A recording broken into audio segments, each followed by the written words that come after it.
자, 우리 여러분들과 다시 한번 인사하겠습니다. 오늘 정말 잘 오셨습니다. 자, 은혜 받기 원합니다. 여러분 지난 한 주 동안도 참 고생 많으셨습니다. 자, 오늘 얼굴들 뵈니까요, 오늘따라 왜 이렇게 기운들이 없어 보이세요? 제 마음이 그래서 그런지 모르겠는데, 오늘도 주께서 허락하시는 은혜에 힘입어서 한 주간 새롭게 시작될 때에 주께서 허락하시는 평안과 기쁨으로 생명을 누리시는 저와 여러분들 되시기를 주님의 이름으로 축복합니다. 아멘. 자, 역사상 가장 위대한 교회 지도자라고 알려져 있는 이 성 어거스틴이 아니키아라는 로마의 귀족 여성과 주고받은 편지가 있는데요. 자, 어거스틴은 바로 이 편지를 통해서 아나키아라는 여인에게 기도에 관한 가르침을 몇 가지 전하고 있습니다. 자, 그것을 요약하자면 크게 4가지로 요약할 수 있는데요. 자, 첫 번째, 우리가 이 세상에서 엄청난 복을 누리고 있을지라도 자기 자신을 외로운 존재라고 생각을 해야 합니다. 자, 그러니까 어떤 사람이 기도를 더 잘한다고요? 예, 외로운 사람이 기도를 잘한다, 뭐 이런 가르침이고요. 자, 둘째, 참되게 기도하는 자는 지금 이 세상에서 나의 마음이 무엇을 가장 사랑하고 있는지를 점검해 봐야 합니다. 자, 셋째, 내가 그리스도와 동떨어져 황폐해진 상태라는 것을 받아들이면 그때 비로소 제대로 된 기도를 시작할 수 있습니다. 자, 넷째, 그 무엇보다 행복한 삶을 위해서 기도하십시오. 자, 그러니까 어거스틴에 의하면요, 예수 믿는 우리들은 매일같이 기도하되 바로 그 기도의 목적을 잃어버려서는 안 된다는 것인데요. 자, 기도는 언제나 우리의 내면을 점검하는 역할을 하고 우리를 보다 성숙한 삶, 행복한 삶으로 인도하는 역할을 감당해야 된다는 것입니다. 자, 우리 한번 따라해 볼까요? 기도는 지금 내게 있는 어두움을 몰아내고 보다 행복한 삶으로 인도해야 된다. 자, 이런 점에서 오늘 우리가 읽은 본문은 굉장히 중요한 메시지를 담고 있는데요. 자, 말씀 보니까 주로 어떤 내용이 담겨져 있습니까? 자, 이스라엘 역사상 그 누구보다 열심히 기도했던 히스기야가 정말 돌이킬 수 없는 실수를 하고 있는 장면이 담겨져 있습니다. 사실 히스기야는요, 솔로몬이 죽고 난 이후에 이스라엘에 세워진 총 40명의 왕 중에 가장 뛰어난 왕으로 손꼽히는데요. 자, 특히 18장 5절을 보면 그가 우리 하나님을 어찌나 강하게 의지하는지, 자, 그의 기도가 전무후무했다라는 기록이 있을 정도입니다. 자, 실제로 히스기야는요, 툭 하면 어떤 자리로 나아갔어요? 뭐 하는 자리요? 예, 기도하는 자리로 나가서 하나님의 이름을 붙드는데요. 자, 아수르의 대군이 쳐들어왔을 때도 제일 먼저 하나님의 성전에 들어가서 눈물로 기도하고요. 자, 자신의 육체에 죽을 병이 찾아왔을 때도 하나님의 성전으로 나아가서 골방에서 기도하는 것을 볼 수 있습니다. 자, 그래서일까요? 히스기야는 그때마다 자신에게 찾아온 위기들을 이겨내고 이스라엘 역사상 가장 풍요로운 시대를 여는 것을 볼 수 있습니다. 자, 그러니까 바로 이런 히스기야의 모습은 예수 믿는 우리들의 롤모델이라고 할 수 있을 것 같은데요. 자, 저도 한 사람의 평범한 목사로서 바로 이런 히스기야의 모습을 통해서 제 주변의 성도님들에게 이렇게 권면할 것 같아요. 자, 우리에게 위기가 찾아왔을 때 뭐 하십시오? 자, 기도하십시오. 원수 대적이 일어나서 우리를 치고 우리의 육체에 죽을 병이 찾아왔을 때 뭐 하십시오? 기도하십시오. 자, 그리하면 하나님께서 반드시 응답하사 여러분들에게 좋은 것을 주실 것입니다. 자, 그런데 오늘 우리가 읽은 이 본문을 꼼꼼히 묵상해보면, 자, 그 누구보다 열심히 기도했던 히스기야가 아주 치명적인 실수를 하고 있는데요. 자, 바벨론의 왕 부르닥 발라단이 히스기야가 병들었다는 소식을 듣고 그에게 편지와 예물을 보내니까 이 히스기야가 어떤 반응을 보이고 있습니까? 자, 우리 다 같이 13절 말씀 같이 한번 읽어볼게요. 시작.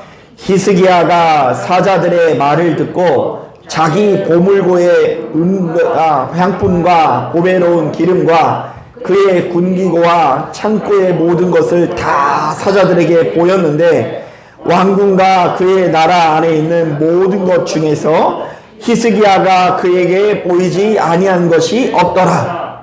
자, 계속해서 15절도 한번 읽어보겠습니다. 시작. 이사야가 이르되 그들이 왕국에서 무엇을 보았나이까 하니 히스기야가 대답하되 내 궁에 있는 것들을 그들이 다 보았나니 나의 창고에서 하나도 보이지 아니한 것이 없나이다 하더라. 자, 성경은 거듭해서 히스기야 왕이 바벨론의 사자들에게 모든 것을 다 어떻게 했다고요? 예, 보였고 그들에게 보이지 아니한 것이 없었다라는 기록이 담겨져 있어요. 자, 이때 이 보이다라는 말은요, 자, 원어상으로 라라고 부르는데요. 자, 바로 이 말은 보이다라고도 번역할 수 있지만 즐기다 내지는 기뻐하다라는 의미가 담겨져 있는 말인데요. 자, 그러니까 오늘 우리가 읽은 본문은 단순히 히스기야가 바벨론에 있는 사자에게 자신의 내탕고를 보여주는 장면이 아닙니다.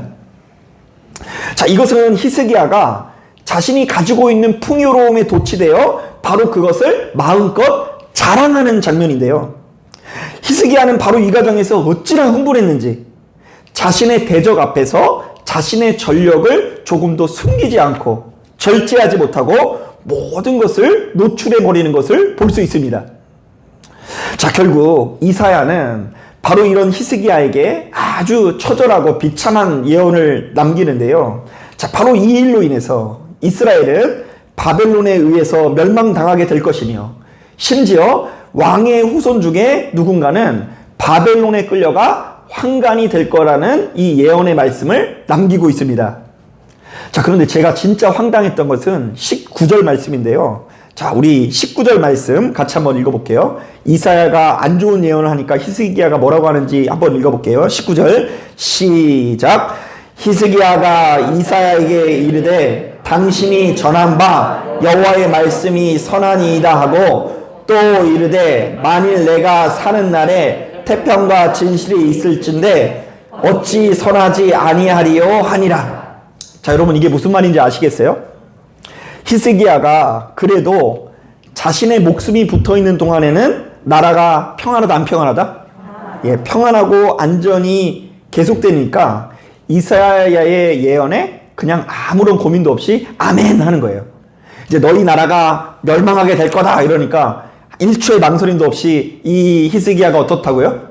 아, 당신 말이 옳습니다. 아멘 하는데요. 왜냐하면 이스라엘이 망하긴 망하는데 누구 때에는 안 망한다고요?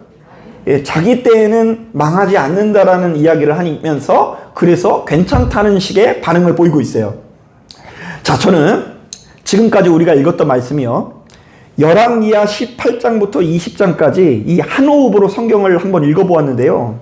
자, 바로 이 부분을 읽으면서 얼마나 놀랐는지 몰라요. 사실 지금까지의 내용을 보면 히스기야가 얼마나 대단한 기도의 사람입니까?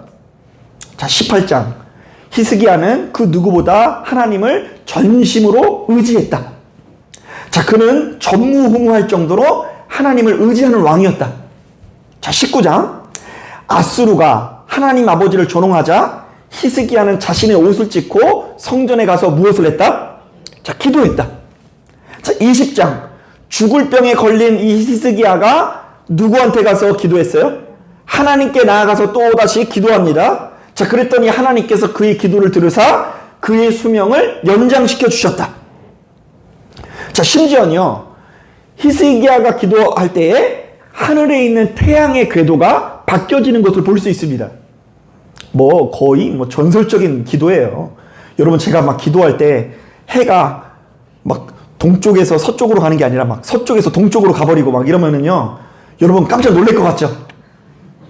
그런 역사가 이 히스기야의 기도를 통해서 나타났다니까요. 자, 그러니까 여기까지 읽었을 때는요, 역사상 가장 위대한 선지자였던 엘리야 저리 가라 할 정도로 이 히스기야의 기도를 통해서 너무나 놀라운 표적과 역사가 나타나게 됩니다. 자, 그런데 이렇게 놀라운 기도의 사람이 어쩌면 이렇게 한순간에 무너지는지. 자, 특별히 우리는 12절에 나오는 이 그때라는 말에 동그라미를 쳐야 돼요. 12절에 나오는 그때라는 단어가 있죠. 자, 이것은요, 어떤 때를 말하냐면요, 하나님께서 히스기야의 기도를 들으사 죽을 병을 낫게 하시고 태양의 궤도가 완전히 달라지게 되는 표적이 일어나는 바로 그때를 의미하는데요.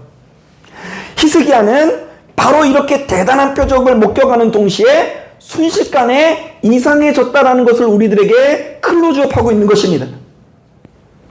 하나님께서 표적을 보여주셨더니 괜히 흥분해서 바벨론의 사자들에게 자신의 부유함이나 자랑하고 자신의 나라가 멸망한다라는 소식을 듣고도 그래도 나 때에 멸망하는 것이 아니라고 하면서 참 다행히로 여기는 모습을 우리들에게 보여주고 있는 것입니다.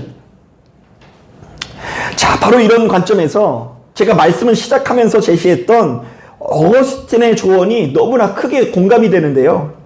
자, 예수 믿는 우리들은 매일같이 기도하되 바로 그 기도의 목적을 잃어서는 안 된다. 기도는 내게 있는 어두움을 몰아내고 보다 성숙한 삶, 행복한 삶으로 인도해야 된다. 자, 한번 따라해 볼까요? 기도는 지금 내게 있는 어두움을 몰아내고 보다 성숙한 삶으로 행복한 삶으로 인도해야 된다. 사실 예수 믿는 우리들은요, 저마다 기도 생활의 중요성을 어느 정도 실감하고 있는데요. 자, 바로 그 기도 생활을 대개 이런 범주에서 이해할 때가 많습니다. 자, 지금 나는 기도를 했으니 의무를 다 했다. 오늘 주일 예배에 나오시는 분은요, 의무를 다 했어요, 안 했어요? 네, 다 했어요. 자, 그것도 남들보다 자주 오랫동안 기도했으니 나는 그래도 꽤 괜찮은 기도의 사람이다. 또한 내가 이렇게 기도할 때에 하나님께서 이렇게 대단한 응답을 주셨으니 나는 분명히 엄청난 기도의 사람인 것이 분명하다. 하지만 예수 믿는 우리들은 그와 동시에 지금 나의 기도 생활의 방향성을 냉정하게 점검해 볼 수 있어야 하는데요. 그렇게 열심히 기도하는 나는 바로 그 기도 생활을 통해서 무엇을 몰아내고 있고 바로 그 기도를 통해서 얼마나 성숙해지고 있으며 우리의 삶이 얼마나 풍요로워지고 있는지를 수시로 점검해 봐야 한다는 이야기를 하는 거예요. 자, 여러분 놀랍게도 창세기 4장을 보니까 가인과 아벨이 하나님께 제사를 드리는 장면이 나옵니다. 자, 가인은 땅의 소산을 하나님께 드리고 아벨은 양의 첫 새끼와 기름을 드립니다. 자, 그런데 이게 웬일입니까? 하나님께서 눈앞에서 막 이 두 사람의 예배를 좀 다르게 대우하시는데요. 가인의 제물은 받지 아니하시고 아벨이 드린 제물만 받으시는 것입니다.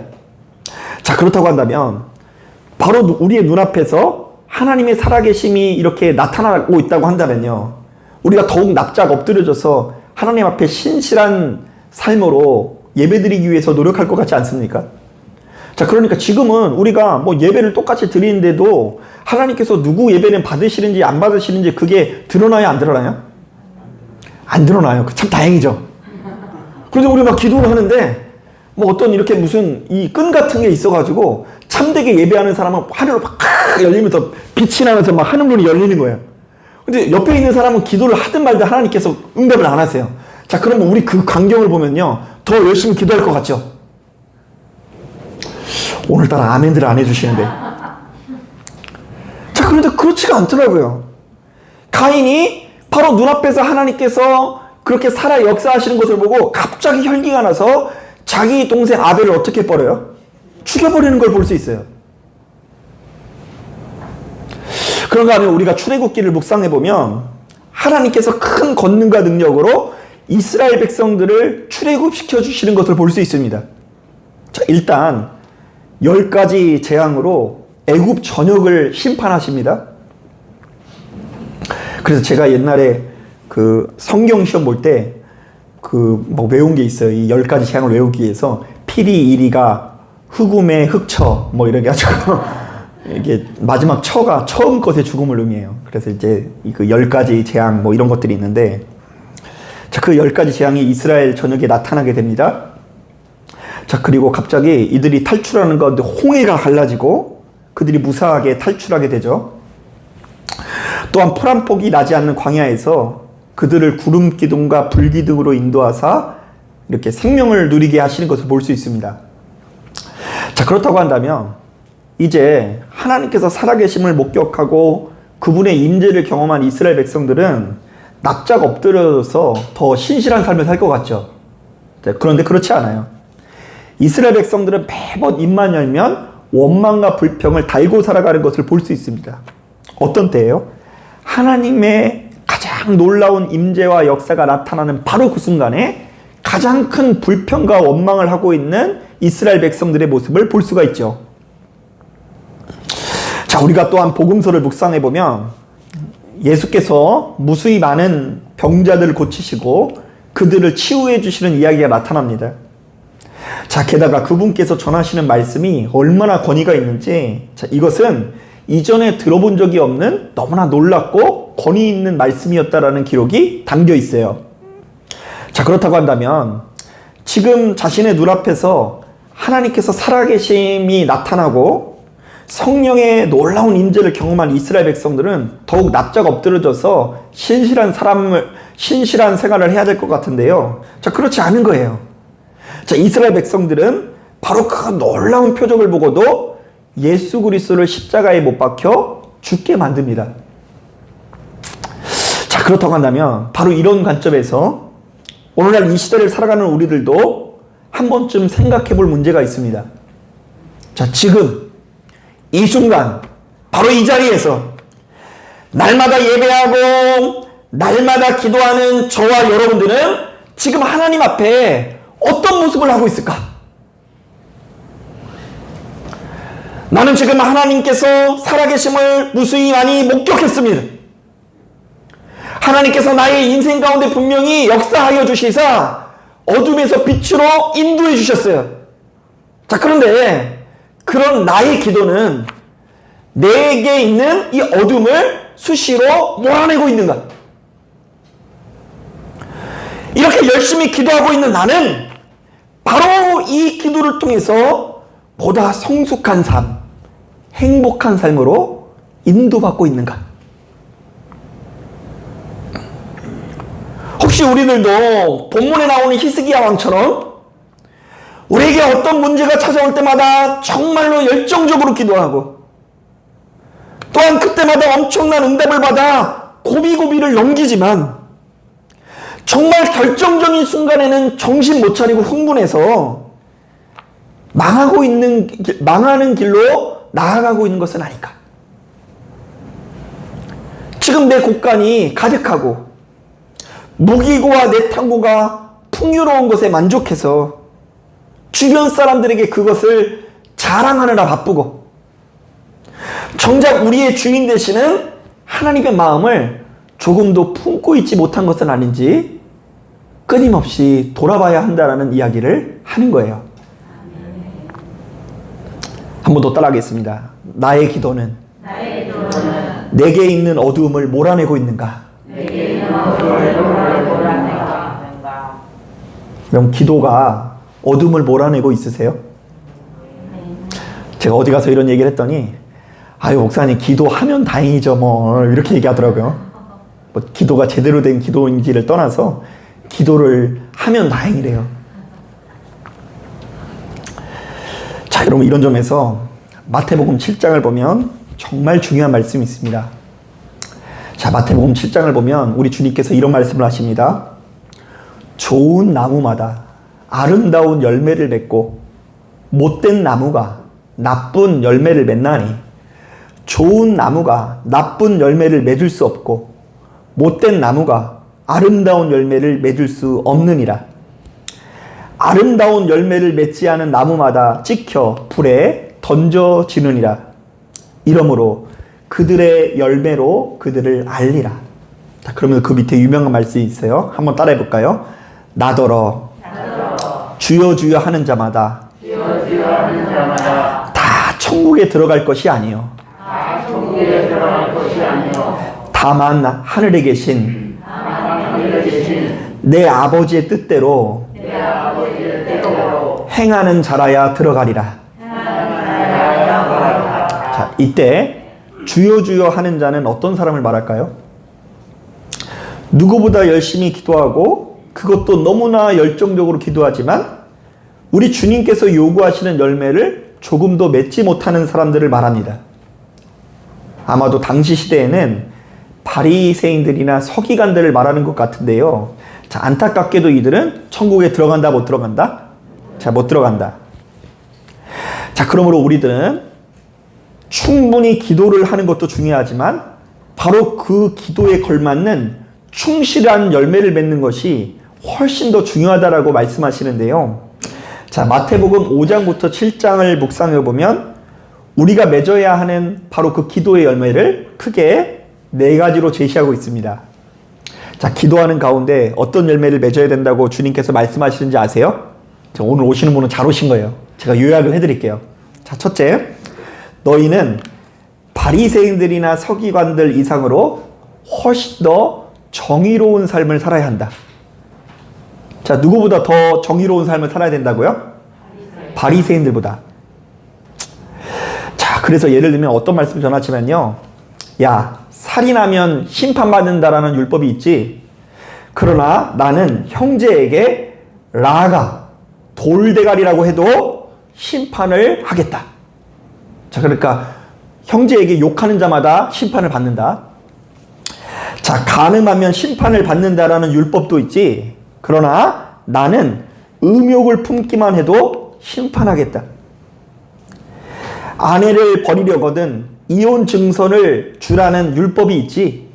그러나 나는 음행한 이유 없이 아내를 버리는 것을 용납하지 않겠다. 자, 이게 무슨 의미예요? 너희는 바리새인들이나 서기관들 이상으로 훨씬 더 정의로운 열매를 맺으라는 권면인 거예요. 자, 그런가 하면 두 번째, 너희는 주변에 있는 그 어떤 사람보다 사랑하고 용서하는 사람이 되라고 권면합니다. 자, 이게 정말 중요한 말씀인데요. 한번 따라해 볼까요? 너희는 주변에 있는 그 어떤 사람보다 사랑하고 용서하는 사람이 되라.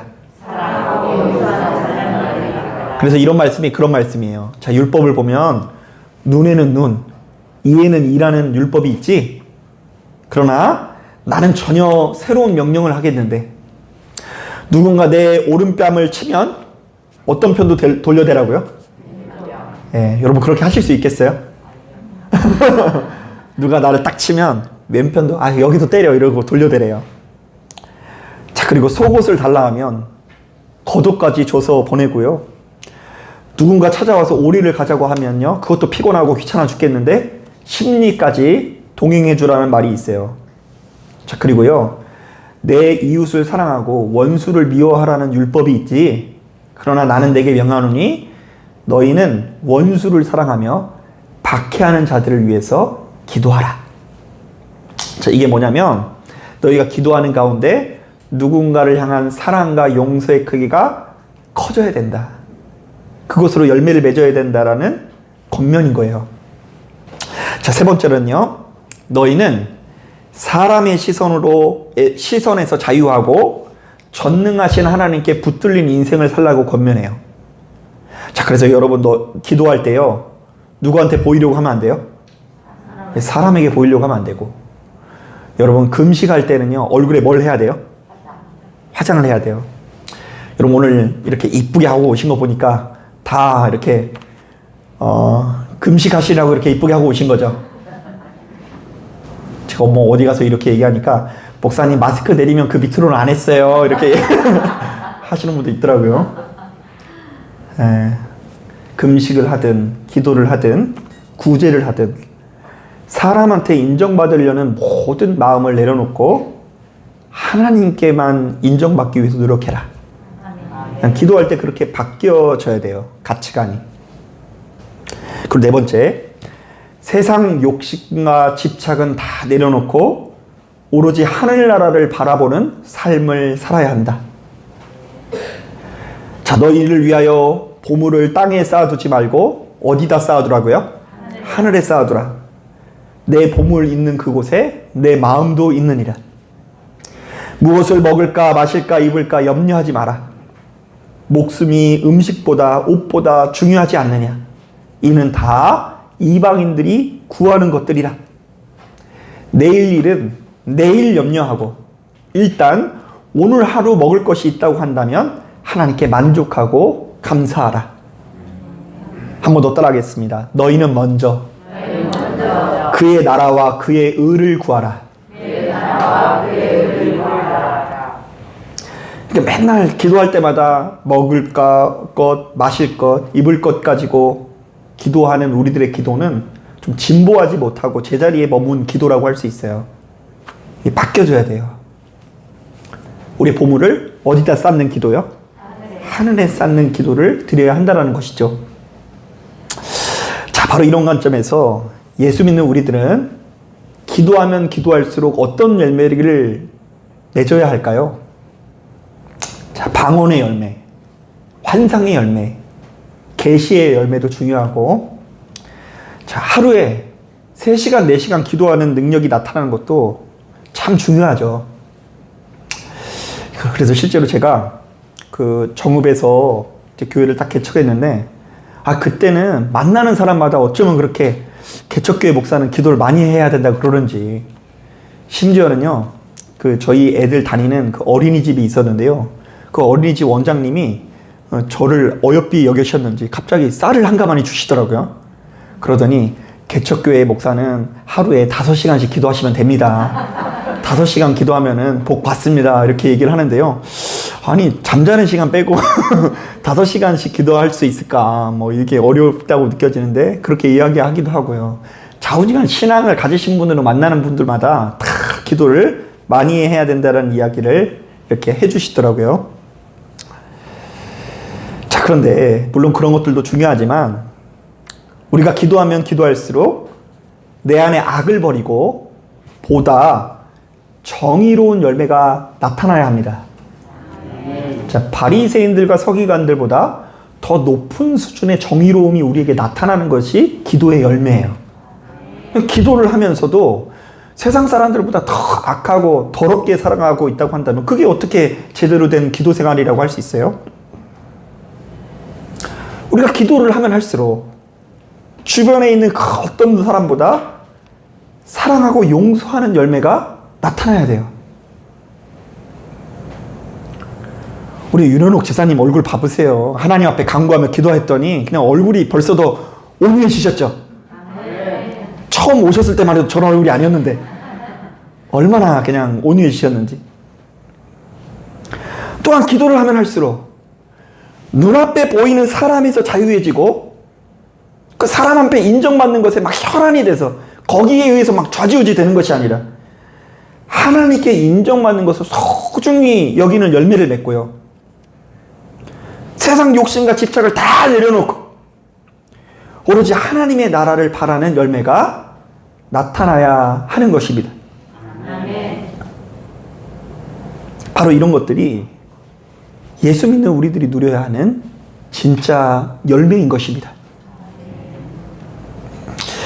자, 그런데 제가 이런 이야기를 하면 꼭 찾아와서 이렇게 묻는 분들이 있어요. 목사님, 그렇게 말씀하시는 목사님은 기도하는 가운데 그런 열매들이 나타나고 있습니까? 그러면 제가 뭐라고 이야기할까요? 자, 그때 제가 인용하는 말씀이 있어요.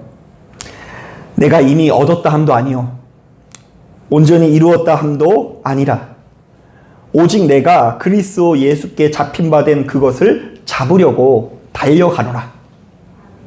형제들아, 나는 아직 내가 잡은 줄로 여기지 아니하고 오직 한 일, 즉 뒤에 있는 것을 잊어버리고 앞에 있는 것을 잡으려고 표대를 향하여 그리스도 예수 안에서 하나님이 위에서 부르신 부름의 상을 위하여 달려가노라. 나는 이미 얻었다거나 온전히 이루었다라는 말은 할 수 없다. 단지 그것을 잡으려고 달려가고 있다. 이것이 저의 기도 생활이에요. 네. 제가 다 이루어서 기도하는 게 아니라 저기 있는 그 표대를 향해서 그 열매를 맺기 위해서 달려가면서 기도하고 있는 거예요. 자, 그런데 바로 제가 지금 언급한 이 말씀 밑에 보면 진짜 무서운 말씀이 있는데요. 자, 제가 한번 읽어볼게요. 자, 이게 무슨 의미인지 몰라서 무서운 말씀인지 모르시는데요. 자, 제가 한번 읽어볼게요. 그러므로 누구든지 우리 온전히 이룬 자들은 이렇게 생각할지니 만일 어떤 일에 너희가 달리 생각하면 하나님이 이것도 너희에게 나타내시리라. 자, 이게 무슨 말이냐면요. 설령 자신이 온전히 이룬 것처럼 느껴지는 사람일지라도 자기 자신을 온전히 이루지 못한 자로 여기래요. 내가 굉장히 수준 높은 사람인 것 같다라고 생각하는 사람도 나는 사실은 수준이 있다 없다? 수준이 없다라는 사람으로 여기라는 거예요. 자, 그렇지 아니하면 하나님께서 우리가 얼마나 부족하고 모자란 존재인지를 친히 알려주시겠다라는 이야기예요. 내가 대단한 줄 알았는데 돌이켜봤더니 내가 참 별거 아닌 사람이라는 것을 깨닫게 되는 계기를 만들어 주시겠다라는 얘기예요. 자, 사랑하는 여러분, 바로 이런 말씀을 붙들고 일평생 기도의 삶을 살았음에도 불구하고 결국에는 아름답지 못한 모습으로 마무리하게 되는 히스기야와 같은 모습이 아니라, 자, 주께서 보셨을 때 착하고 충성된 종으로 인정받을 수 있도록 기도에 합당한 삶, 기도의 종착역에 골인하실 수 있는 저와 여러분들이 되시기를 주님의 이름으로 축복합니다. 자, 기도하겠습니다.